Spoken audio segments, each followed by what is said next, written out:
से आपने मेहनत की होगी, कोशिश की होगी, जाके ये नौकरी हासिल हुई है, वो भी संविदा की। कोई एक में आपने पढ़ के निकले और आपको मिल गया, ऐसा नहीं हुआ। इसलिए पहले तो ये है कि प्रयास करना पड़ता है, प्रयास करते करते जूते भी घिस जाते हैं, यह भी आप जानते हैं। इसलिए धैर्य बनाए रखने के अलावा दूसरा कोई रास्ता नहीं है। यदि कोई सोचता है कि हम महासंघ के साथ जुड़े थे और महासंघ ने के में 28 तारीख को हमने बहुत बड़ी रैली करी, रैली करने के बाद फिर हमने आंदोलन को हित कर दिया महासंघ ने, और कोई जानकारी हमको दी नहीं है, तो यह सब बात उचित नहीं है। प्रश्न पहला तो यह है कि महासंघ के साथ रहिए, महासंघ के पदाधिकारियों पे हर 100% भरोसा करना पड़ेगा यदि आप चाहते हैं कि एक निश्चित तौर पर हमारी विजय जो है हो। दूसरी बात यह है कि रास्ते सबके खुले हुए हैं, कोई किसी को बांध कर नहीं रखा है, और यह बात आपको तय करनी पड़ेगी कि मुझे कहां कितनी दूर तक किसके साथ जाना है।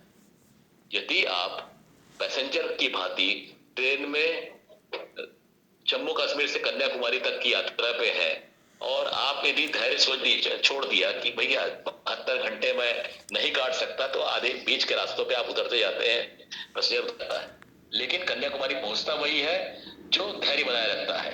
यह मैं बात इसलिए कहता हूं क्योंकि हमारे धैर्य की बहुत कमी है। हमको लगता है कि एक दिन में हमको सब कुछ मिल जाना चाहिए। यह ना तो किसी स्तर पर नहीं होता, कहीं संभव नहीं है ऐसा।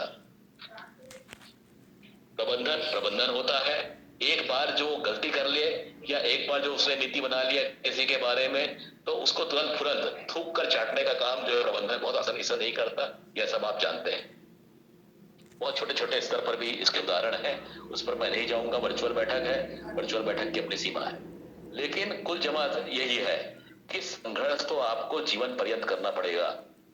आज मैंने ये भी कहा था कि आने वाले दिनों में आप निश्चित तौर पर नियमित होंगे। नियमित होने से कोई रोक नहीं सकता, और जो लड़ाई हमने चालू किया है, वह लड़ाई अपने अंजाम तक पहुंचेगा। लेकिन यदि हमारे बंधु या आप लोग से सब कोई भी समझता है कि नहीं, मैं नियमित होने के बाद मेरी समस्या खत्म हो जाएगी, तो वह भी संभव नहीं है।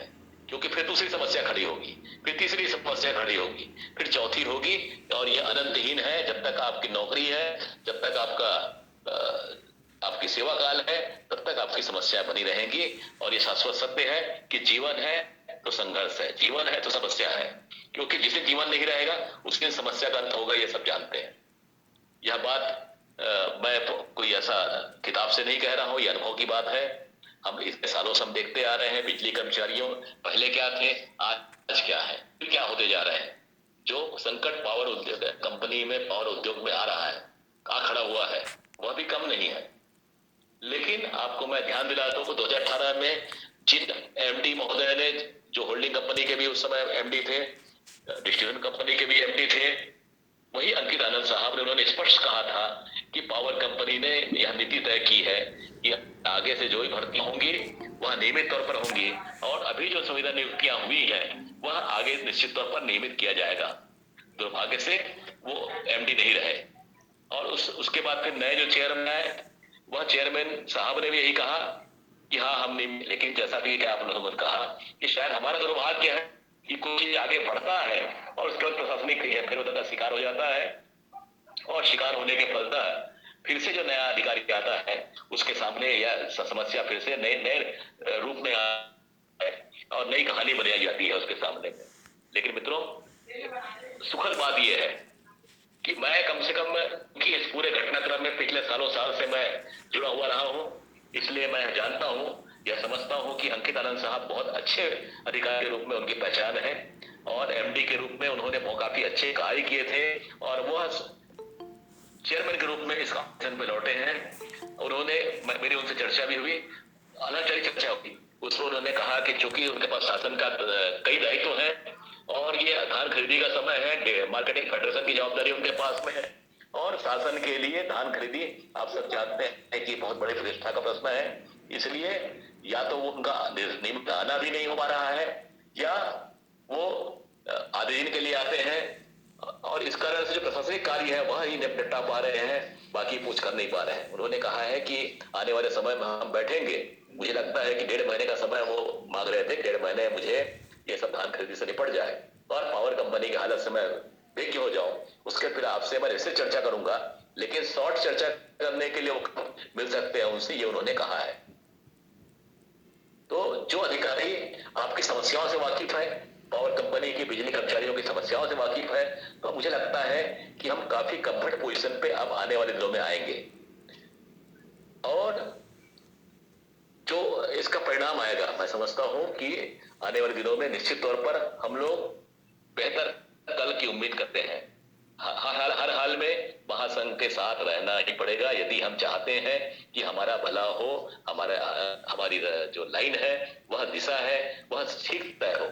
यदि किसी को लगता है कि, क्योंकि व्हाट्सएप पे मैं मैसेज बहुत सारे देखते रहता हूँ, लोग बताते रहते हैं कि यही बात होती है, कुछ कुछ लोगों के फोन भी आते हैं, लेकिन धैर्य यदि आप नहीं बनाएंगे, यदि आप टूटेंगे, यदि आप संगठन का छोड़ेंगे, यदि आप अपनी एकता अलग से भंग होंगे, तो तौर पर आप कमजोर होंगे, संगठन कमजोर होगा और उसके दूरगामी परिणाम अब झेलना पड़ेगा। यह बात मैं आपको सलाह के रूप में कह रहा हूं, बड़े भाई के रूप में रहा हूं। और आने वाले दिनों में आपको ताकत अपनी पूरी बनाई रखनी पड़ेगी। क्या हो रणनीति होगी, यह महासंघ का विषय है, यह महासंघ तय करेगा, क्योंकि महासंघ की चिंता का विषय है।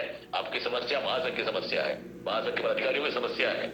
इस बात को जो महसूस कर सकता है, वही हमारी तकलीफ को, हमारे दर्द को समझ सकता है। मित्रों,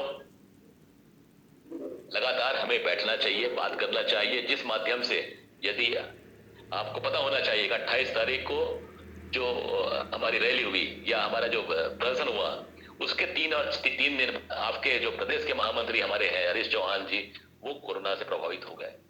उसके बाद उनका परिवार प्रभावित हो गया और 21 दिनों तक उनको आइसोलेट रहना पड़ा और काफी उनकी पत्नी की हालत भी बहुत खराब हुई। तो ये एक दिशा है कि आपका नेता जो है वह तमाम विपरीत परिस्थितियों के बावजूद भी आपके सामने खड़ा है। ऐसा नहीं है कि भाई अब मैं तो कोरोना पॉजिटिव हो गया, अब मैं भाग रहा हूं, अब मैं नहीं आ रह पाऊंगा, यह बात नहीं है। पूरी विश्वास के साथ आपके महामंत्री ने अन्य पदाधिकारियों को जिम्मेदारी दी और अन्य पदाधिकारी वो बैठक में शामिल हुए, तमाम कार्यक्रमों में शामिल हुए और होते रहे। लेकिन आपके महामंत्री आपके लिए चिंतित है और काम कर रहे हैं। अभी एक प्रश्न आया है कि कितने साल तक इंतजार करना पड़ेगा। मित्रों,